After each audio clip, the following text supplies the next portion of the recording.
Bio Bio Televisión, con el auspicio de Libérate del estrés con Melipaz, tranquilizante natural de NOP Laboratorios, pinturas y adhesivos Lanco. Llegó la nueva forma de pintar con despacho en 24 horas. DVA Capital. Invierte en la transición a energías limpias. Conoce el eFund en dvacapital.com.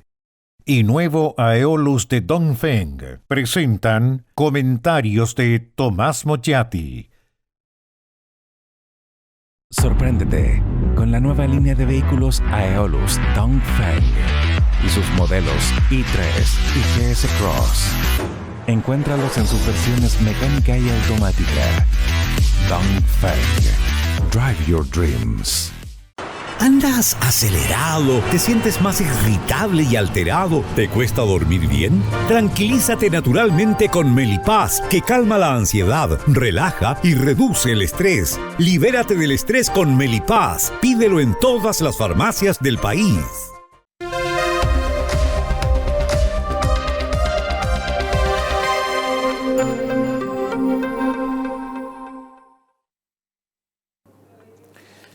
¿Cómo decirlo para que no resulte ofensivo?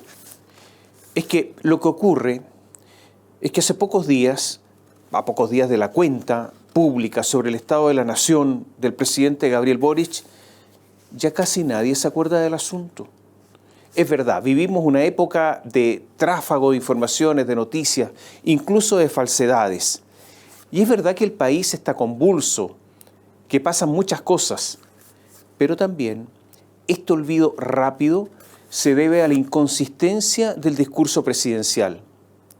Es tanto que el anuncio de una ley de aborto se devoró todo otro anuncio, todo otro balance, toda otra reflexión.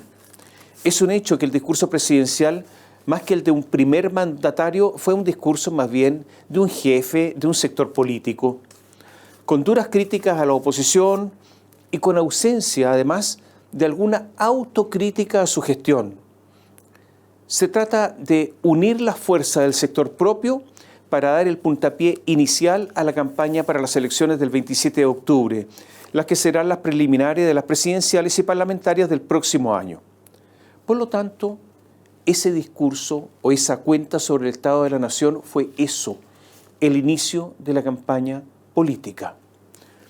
Pero es obvio que esto demuestra una debilidad gubernamental, con un apoyo estable, pero que no se mueve del 30%, sin mayoría parlamentaria, con un proyecto derrotado en el primer plebiscito constitucional. Solo queda al presidente arroparse con los partidarios más fieles y solo administrar hasta el final. El anuncio del aborto es eso, reagrupar a los partidarios, porque se sabe que no hay votos. No hay votos para aprobar la ley de aborto libre. El argumento de que eso está en el programa no es un argumento definitivo, porque el programa, léalo por favor de nuevo, está repleto de promesas que no se van a cumplir. Y hay otra debilidad. La tesis del gobierno que intentó plasmar en la cuenta pública es que el éxito de esta administración es que logró estabilizar el país. Y digo estabilizar así entre comillas, porque eso es lo que están tratando de imponer como mensaje comunicacional. Esta concepción tiene al menos dos problemas. La primera es preguntarse, bueno, si es que estabilizaron el país, es que lograron aplacar a algunos, es decir, apaciguar a los desestabilizadores. Y si los desestabilizadores eran ellos mismos, ¿significa entonces que se autoapaciguaron? De hecho, los que intentaron destituir a un gobierno tan legítimo democráticamente como este, son los que hoy gobiernan. Ellos trataron de destituir al anterior gobierno. Y desde ese punto de vista, entonces, no hay tal éxito, porque están en el gobierno. Sería imposible autodestituirse. ¿Se da cuenta que todo esto es una locura y que la lógica no funciona? O sea, en el fondo, la estabilidad se produce porque dejaron de desestabilizar lo que hoy están en el gobierno. Y hay otro elemento, el proyecto constitucional rechazado, ese cuyo jefe de campaña fue Gabriel Boric, ese proyecto de Elisa Loncón, de Fernando Atria, de Jaime Baza, entusiastamente apoyado, no hay que olvidarlo, por Mario Marcel y por el llamado socialismo democrático y varios más. Ese proyecto constitucional era el programa de gobierno. Fue su rechazo el que contribuyó a estabilizar el país. Por lo tanto, lo que se atribuye a Boric es intelectualmente falso, es una consideración mendaz. Si hay estabilidad es pese a él y no gracias a él. Eso de atribuirse victorias ajenas, me refiero a quienes votaron mayoritariamente contra ese proyecto constitucional, es básicamente deshonesto. Demos otra vuelta a este asunto. Estabilidad quiere decir, en cierto modo, normalidad, ¿no? La estabilidad es una normalidad. Pero ¿acaso tenemos que acostumbrarnos a esta normalidad? Yo se lo pregunto a usted. ¿Hay que acostumbrarse a los centros cívicos de tantas ciudades, y no solo me refiero a Santiago, Valparaíso, Viña del Mar, Concepción, Antofagasta y Iquique, a esta destrucción y decadencia del centro de las ciudades? ¿Esa es la nueva normalidad? Hay que acostumbrarse a que mientras la ministra del Interior dice que bajaron los homicidios, el Ministerio Público afirma que los homicidios consumados y frustrados aumentaron en forma brutal en un 22%. ¿Esta es la nueva normalidad? Tenemos que acostumbrarnos a que solo en Santiago hay 25 robos violentos de vehículos cada día, sin que exista la mínima posibilidad de investigar a sus autores, porque no hay medios, no hay policía, no hay jueces, no hay tribunales para esa enorme cantidad de delitos. Tenemos que acostumbrarnos a que nunca habían matado a tantos carabineros. Hay que acostumbrarse a que Mario Marcel, que autoriza la contratación de miles de funcionarios públicos sin concurso, sin saber en muchos casos para qué los contratan, con costos de miles de millones de dólares al año, en una incontinencia propia del descontrol de cualquier tipo. Hay que acostumbrarse a eso. Usted sabe que las autoridades, Mario Marcel incluido, no tienen idea cuántos funcionarios públicos hay en el país. ¿O tenemos que acostumbrarnos a que los funcionarios públicos, todos, los buenos, los más o menos, los malos, hasta los muy malos, obtengan todos bonos porque los programas de mejoramiento de gestión, los PMG famosos, son una simple comedia porque todos, hasta los más malos, cumplen con las metas? Y también debemos aceptar que el Estado, a quien nadie fiscaliza, gaste enormes sumas de dinero sin que nadie sepa en muchos casos en qué los gasta. Hay que aceptar que se pidan más recursos sin ninguna promesa, ninguna. Ustedes escucharon la cuenta pública, no hay ninguna promesa de mejorar la gestión del Estado. Es normal que haya una gran cantidad de programas del Estado, millonariamente financiados, mal evaluados durante años y que se siguen financiando con la plata de todos. Le doy un dato. El año pasado la Dirección de Presupuesto auditó 8 programas al azar. 5 salieron mal evaluados con nota roja. 5 mal evaluados, 3 con nota roja, 2 más o menos y solo 1 con buen desempeño. ¿Y todo sigue ahí como si nada ocurriera? Debemos volver a aceptar que el gobierno no proponga a una persona para que asuma contralor, porque está feliz con una contralora en ejercicio, pero no nombrada en propiedad, porque así no podrá fiscalizarlos duramente, porque de ellos depende su nombramiento, y por lo tanto no puede fiscalizarlos duramente porque se elimina cualquier posibilidad de que la nombren a ella. ¿Este juego no se asemeja a una especie de fraude?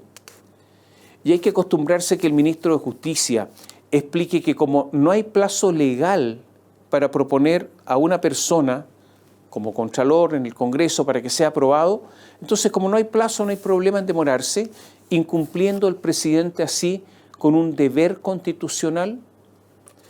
Habrá que acostumbrarse a que el presidente le diga mentiroso a un parlamentario que simplemente expresó que parte de la leve caída del desempleo, solamente cayó en un 0,2%, se debe a la contratación de funcionarios públicos, cuando el que en verdad falta a la verdad es el presidente, y nadie más se atreve a decírselo.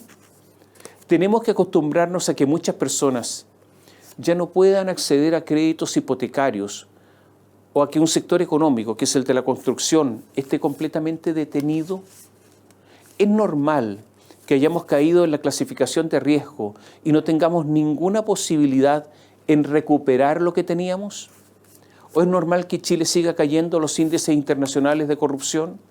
Es normal que el Consejo Fiscal Autónomo hable de que nos enfrentemos, y esto es textual, a un estrés fiscal y que el próximo gobierno no tendrá casi ninguna holgura para aumentar el gasto. Es normal que el año pasado el crecimiento de Chile haya sido superado por todos los países de América Latina, salvo Argentina, que está en un tremendo ajuste fiscal, y Haití, ¿solo les ganamos a ellos? Y es normal que nuestro crecimiento tendencial sea solo de un 2%, lo que nos augura llegar al desarrollo, ese que habíamos pronosticado para el 2018, en casi 40 o 50 años más. Es posible que nos anuncien normalidad, que esta es la normalidad, que con esto debemos contentarnos. Eso posiblemente es lo que haya hecho que esta cuenta pública se haya olvidado tan rápido. Sucede también que la decisión del tribunal de ordenar ingresar a prisión a Daniel Jadue también cambió el foco de atención, hay que reconocerlo. Cambió la atención. Los que antes veíamos que ocurría en otros países de América Latina, que presidentes, que candidatos presidenciales se iban a la cárcel, ahora lo presenciamos entre nosotros. El último candidato presidencial en primarias, que en un momento tenía una holgada ventaja sobre Gabriel Boric, lo vimos caminar tomado de los brazos por 2 gendarmes, uno a cada lado, esposado, en dirección al carro celular que lo llevaría a la cárcel. Esa imagen es un signo más de la decadencia de nuestra política. La principal razón para dejarlo enrejado es que de quedar libre o con una medida cautelar menos gravosa, es que seguiría administrando el municipio, incluyendo la parte de las platas.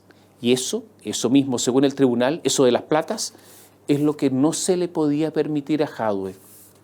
Para el Partido Comunista, tener a su figura consular, su último candidato presidencial, encarcelado, es un duro golpe. Jadue acusó que había un complot del Ministerio Público, de los jueces, del Consejo de Defensa del Estado, de los medios. Él dice que no es un victimario, que no es un delincuente polifacético y serial, sino una víctima de decenas y decenas de personas que se habrían concertado para encarcelarlo.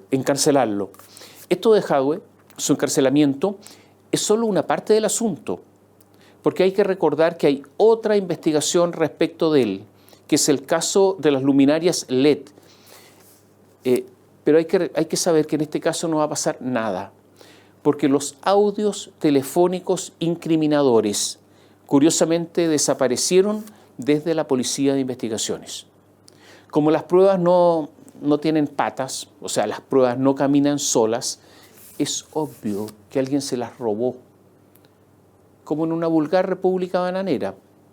Se robaron las pruebas que complicaban a Jadue y su abogado, porque así están las cosas.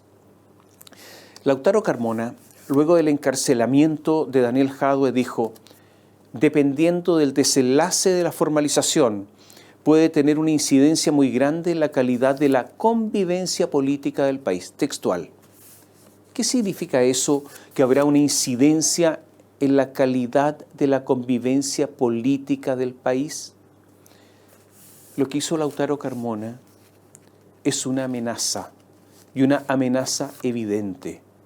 Como siempre, después trató de explicar, pero la advertencia quedó ahí. Pero no hay que sorprenderse. El Partido Comunista sigue justificando lo que ocurrió a partir del 18 de octubre de 2019. Llama a eso rebelión popular. Considera todo eso legítimo. Y tampoco es de extrañar si oficialmente lo que persigue el PC es la dictadura del proletariado. O sea, con esas palabras, subjetivo, sí, subjetivo, es una dictadura. Daniel Jadwe, es un hombre impetuoso, sanguíneo, que si es acusado, se transforma de inmediato él en acusador. Una especie de bocón, un bocón profesional, un poco mal agestado, de presencia nada pulcra, todo lo contrario a la pulcritud en realidad. Tiene una mirada torva. Es un hombre con muchos recursos económicos, lo suficientes, por ejemplo, para enfrentar la vida con tranquilidad. Este hombre, que quiso ser presidente de Chile, poco antes de la formalización, hizo su última jugada. ¿Qué hizo? Contrató a 68 funcionarios nuevos de planta, de esos que es casi imposible despedir. ¿Cuál es la acusación? Que hizo un concurso exprés, sin respetar los plazos que establece la ley. Un comité de administración municipal aprobó, comillas, un acta prueba con las pautas de ponderación y los cargos a concursar por un comité de selección, en el que se determinaron los cargos vacantes, los factores de ponderación y se confeccionó las bases del concurso. Y así, rápido, se eligió y se contrató. Daniel Jadwe cumple su periodo como alcalde, no puede ir a la reelección, y el candidato entonces por Recoleta es Fares Jadwe. No son parientes, pero al igual que Daniel, Fares es militante del Partido Comunista. Fares, en entrevista con Bio Bio, dijo que representa la continuidad de todo lo bueno que hemos hecho. O sea, es un continuador de Daniel Jadwe. En la Radio Nuevo Mundo, que es una radio vinculada al Partido Comunista, Fares dijo en febrero, canchero, seguro, los vecinos confían en el proyecto político de la Alcaldía Popular. Y lo defendía, dijo, el alcalde Jadwe ha actuado apegado a la ley. La ciudadanía confía en nosotros. La verdad es que Daniel ungió a Fares.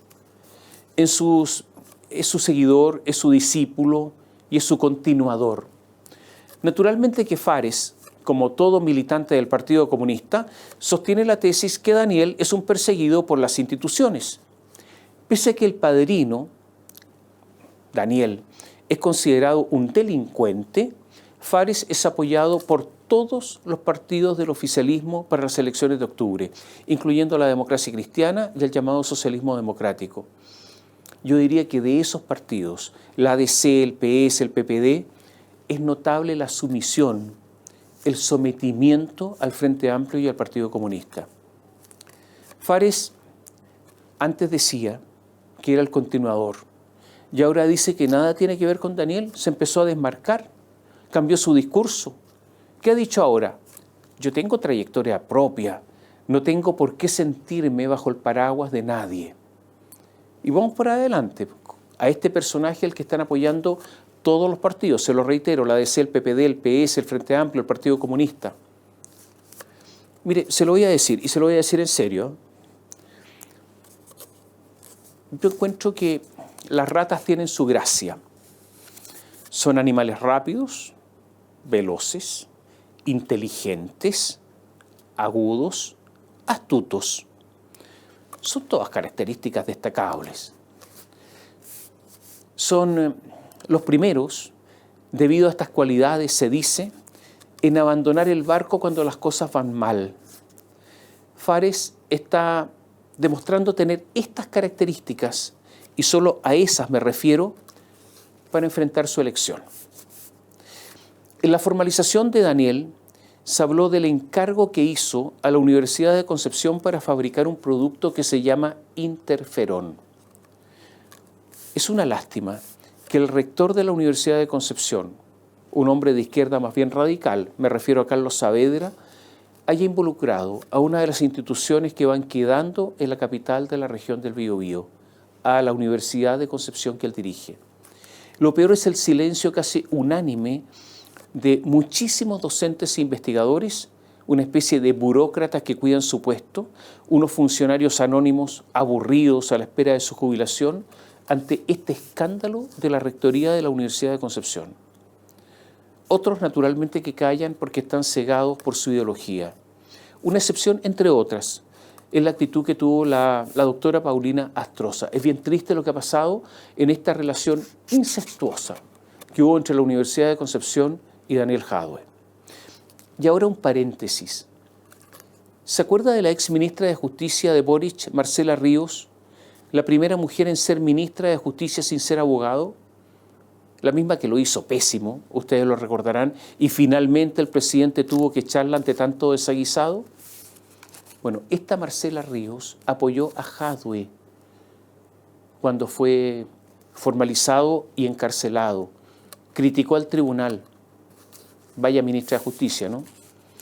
Y otro, un abogado, uno que es juez, Daniel Urrutia, ella retuiteó lo que decía la ex ministra de Justicia en la red X, y a otros que hablan de guerra legal, y también apoyó a Jadwe. Lo de Urrutia obviamente ya cae en la obsesión. Lo malo es que Urrutia administra justicia. Hablemos de los contratos, o hablábamos recién de los contratos a última hora de Daniel Jadwe. Hablemos de otro contrato entonces. Se ha sabido que el municipio de Viña del Mar, bajo la égida de la alcaldesa Macarena Ripamonti, ahora nos hemos dado cuenta que es un municipio rico. Repentinamente, de la pobreza que tanto reclamaba Ripamonti, parece que el maná cayó del cielo. Y eso es lo que permite a la edil pagar unos sueldos que serían la envidia no solo en Chile, sino también en Europa. Bueno, Viña parece que se lo merece. Ex ante, contó que el gerente general de la Municipalidad de Viña del Mar, se llama Jorge Sea, gana 8 millones de pesos mensuales, 3 millones más que lo que ganaba su antecesor. Es solo un detalle que el señor Sea muy cercano al diputado Jorge Brito, de Revolución Democrática. Que Macarena Ripamonti haya sido asesora de Jorge Brito en una etapa anterior, también es un detalle. Laura Hernández Norambuena es médico y gana, con un sueldo variable, unos 14 millones de pesos al servicio del municipio. A ver, 14 millones de pesos al mes, por si acaso. Es solo otro detalle que sea hermana de Mauricio Hernández Norambuena, el comandante Ramiro, uno de los asesinos de Jaime Guzmán. Y también es un detalle que la señora que se embolsa cerca de 14 millones de pesos considere a su hermano un preso político. Una minucia. Si alguien cree que todo esto forma parte de algo obsceno, que forma parte de un mundo neoliberal, por favor, aléjese de ese mal pensamiento de su cabeza. Esta gente de izquierda jamás podría permitir que el mundo neoliberal impere en las organizaciones que ellos administran, y menos en Revolución Democrática. Hay otro contrato. Este se está investigando. El 8 de junio de 2022, el Consejo Regional de la Región Metropolitana aprobó la propuesta del gobernador Claudio Orrego, ex DC, de nombrar al psiquiatra Alberto Larraín como director de la Corporación de Desarrollo presidida por el mismo Orrego. Y solo 21 días después, de manera así de veloz, se entregaron cash, 1.683 millones de pesos a la Fundación Procultura, porque querían, ¿sabe para qué? Para evitar los suicidios. Hoy la Fiscalía está indagando fraude al fisco, tráfico de influencias, apropiación indebida. En 2022 la Fundación aumentó en 10 veces sus ingresos de fondos públicos. Notable, un detalle. Procultura se dedicaba a todo, a lo que viniera.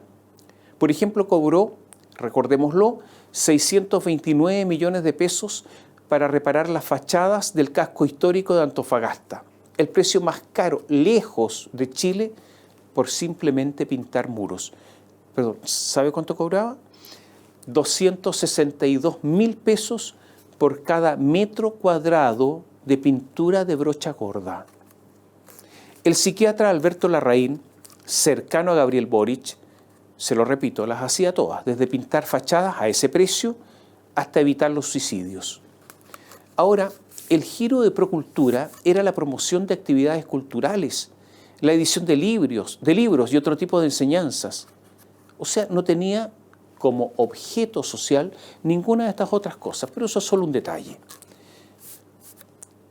Irina Caramanos, sí, la misma, trabajó en Procultura hasta febrero de 2022. Puede ser una casualidad, obviamente, propio de la, como dice ella, mismidad en el ámbito filosófico, porque Irina habla así. Cuando el diputado Gabriel Boric comentó públicamente que sufría un trastorno mental, el trastorno obsesivo compulsivo, TOC, se armó una bancada transversal en el Congreso para apoyarlo. ¿Quién hizo la coordinación técnica de toda esta bancada transversal? El doctor Larraín. Otra de Larraín, para que conozca el personaje, tan cercano en su momento a Claudio Rego y a Gabriel Boric. Le dijo al The Clinic sobre el estallido social. El 18 de octubre dijo, la evasión del pasaje se vive como algo justo, un acto reivindicatorio ante una injusticia estructural.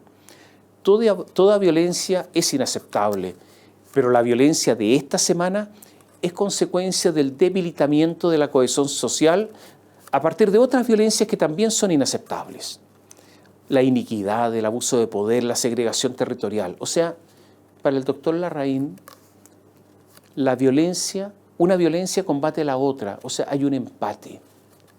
Larraín trabajó en el consultorio de salud mental de Peñalolén, cuando el municipio era encabezado por Claudio Rego. Él era el alcalde, a quien además apoyó en las elecciones primarias de 2013. Un detallito. Y otra poca cosa, el doctor Larraín recibió transferencia de Procultura por 77 millones de pesos sin que hubiese boleta de por medio. A ver, aquí hay un consejo para el oficialismo. Yo creo que tienen que preparar un plan B para la candidatura a la gobernación metropolitana, porque es posible, no se les vaya a caer Orrego, fiscalía mediante, un aviso y un consejo.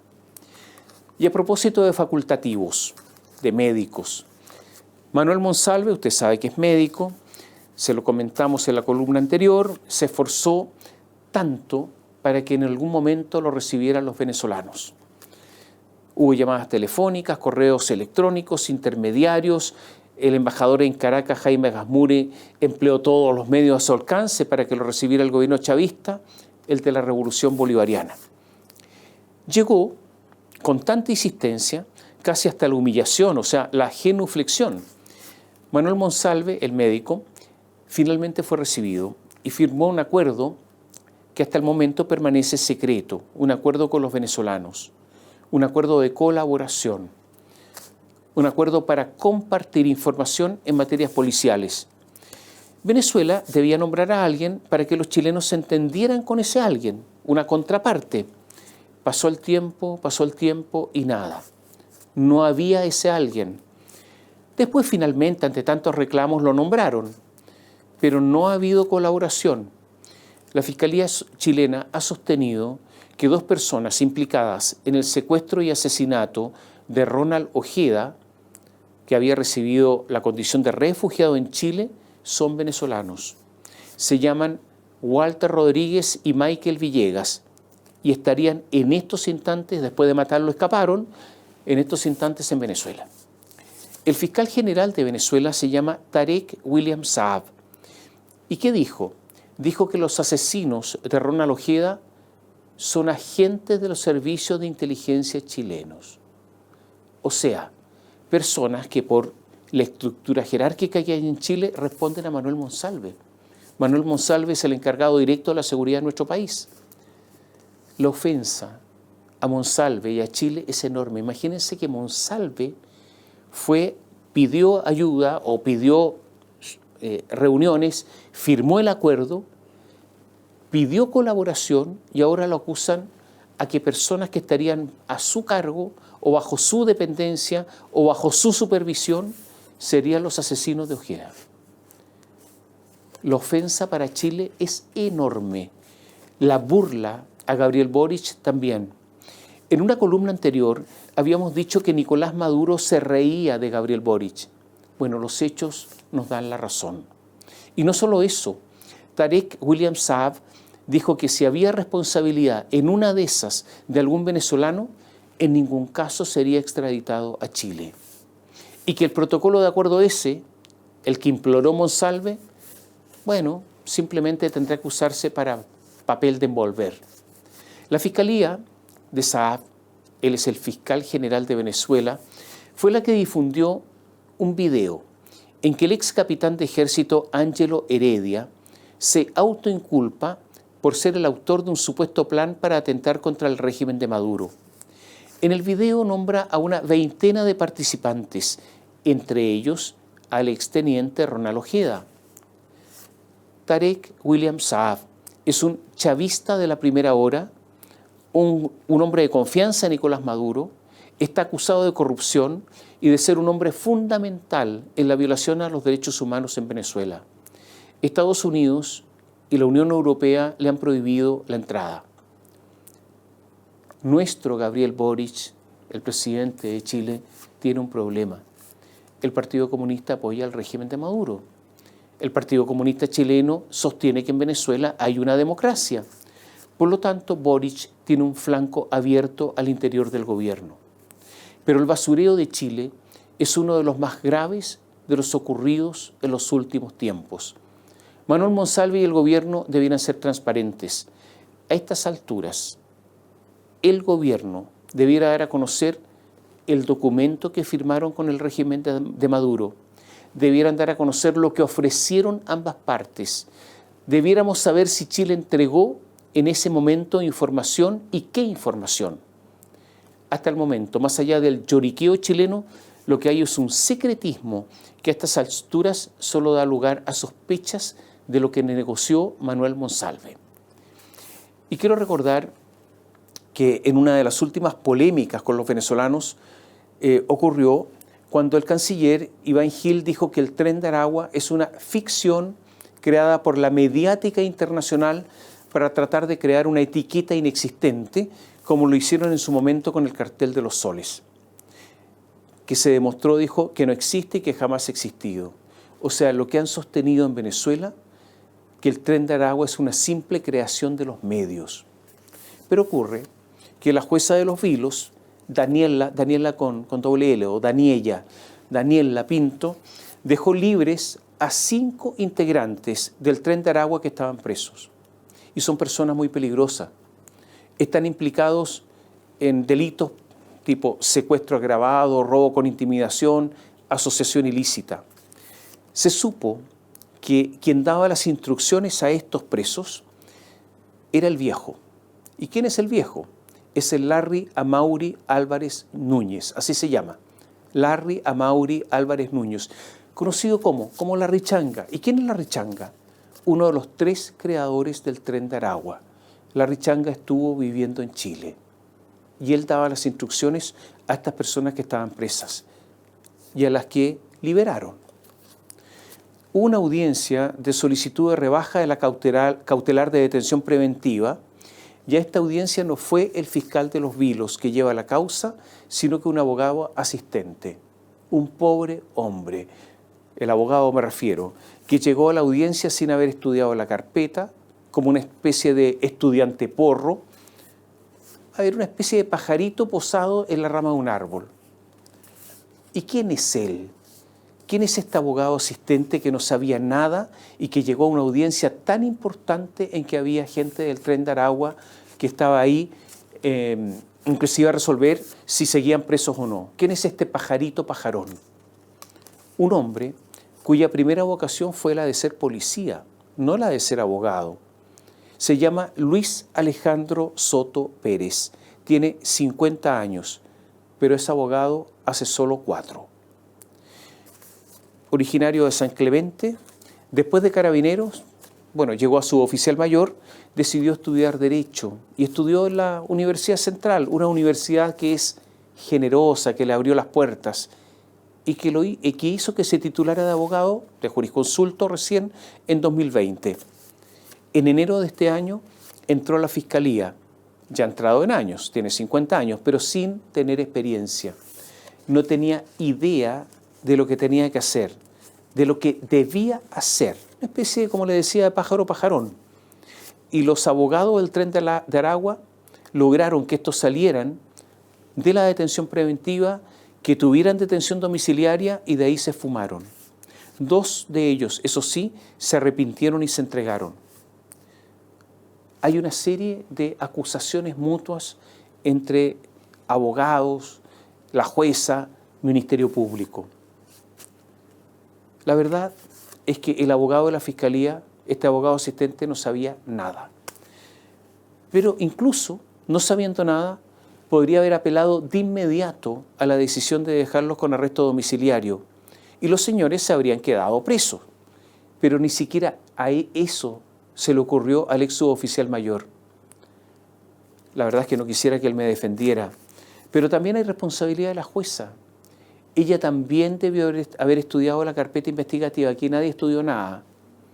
No había ninguna razón para eliminar, como lo hizo, la causal de peligro para la seguridad de la sociedad, con los antecedentes que había por la gran cantidad de delitos, la gravedad de los delitos, la gravedad de las penas, haber actuado en grupo. Muy mal la jueza.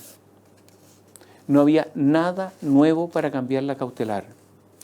A ver, aquí hay que investigar a este abogado asistente. Hay que investigar a esta jueza que extrañamente se escudó en el pajarito abogado para eximirse de su responsabilidad. Y hay algo más grave. El fiscal Ángel Valencia deslizó que todas estas inconsistencias se podían deber a amenazas. Si es que el pajarito o la jueza se someten a las amenazas, si es que sin decir a nadie modifican su actuar debido a amenazas, debieran ser destituidos. Porque no es posible que dejen a los delincuentes libres simplemente porque sienten miedo. Si son amenazados, bueno, que denuncien, pero alterar, la correcta administración de justicia, por cualquier razón que sea, incluso por una amenaza, es inaceptable. Y esto sí que no es un detallito.